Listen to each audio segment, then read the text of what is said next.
আসসালামু আলাইকুম বন্ধুরা, কেমন আছেন সবাই? আজকে আমি সম্পূর্ণ ভিন্নধর্মী একটা ভিডিও নিয়ে এসেছি আপনাদের মাঝে। আশা করি আপনাদের ভাল লাগবে। আজকে আপনাদের যে ভিডিওটা দেখাবো সেটা হচ্ছে ট্রেন জার্নি। চলুন ঘুরে আসি ট্রেনে করে এবং উপভোগ করি বাংলাদেশকে। আমি একটা স্টেশন থেকে রওনা দিয়েছি ট্রেনে। যে বগিটায় আমি আছি সে বগিটাতেই হোটেল আছে, মানে দোকান টাইপ। আপনার যে জিনিসপত্রই লাগবে ওরা সে জিনিসপত্র আপনাকে দিতে পারবে। ট্রেনের বগিগুলো আসলে অসম্ভব রকম বড়, ৮০টি থেকে ৯০টি সিট থাকে এক একটা বগিতে। সেজন্য ২টা থেকে ৩টা হোটেল থাকে। আপনার যত ধরনের খাবার লাগুক এরা দিতে পারে। আর ট্রেনে পুলিশও থাকে। এটা ট্রেন পুলিশ যাত্রীর নিরাপত্তার জন্য। এক একটা ট্রেনে প্রায় ১৭ থেকে ১৮টা বগি থাকে। বিভিন্ন ধরনের বগি আছে, যাত্রী, ইঞ্জিন, নামাজের জায়গা। ট্রেনে আমরা যাচ্ছি এবং আপনাদের দেখাচ্ছি যে একটা রেল লাইনেরও আসলে একটা সৌন্দর্য আছে। রেল লাইনের যে পার্শ্ববর্তী জায়গাগুলো সে এবং প্রাকৃতিক দৃশ্য আসলে অভূতপূর্ব। এটা শুধু ট্রেনে ভ্রমণ করলেই আপনি দেখতে পারবেন।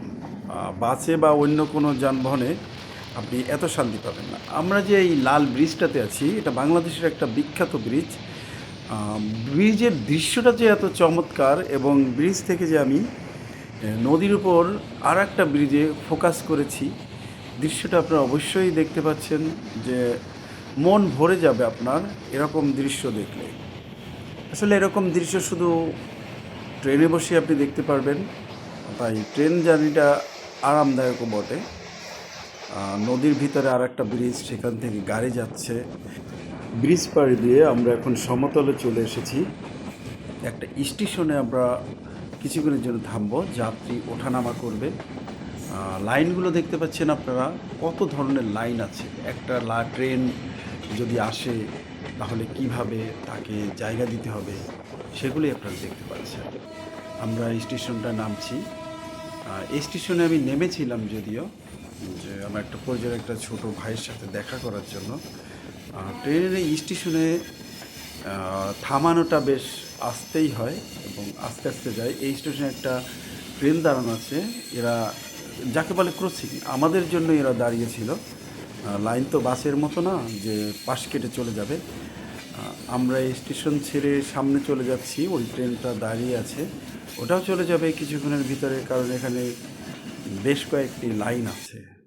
ট্রেন যখন কোনো স্টেশনে দাঁড়াবে, বাস স্লো হয়ে যাবে, তখন বেশ কিছু সতর্কতা অবলম্বন করতে হয়। তা না হলে আপনার মানি ব্যাগ, মোবাইল, চশমা ঘড়ি এগুলো হারিয়ে যাওয়ার আশঙ্কা থাকে।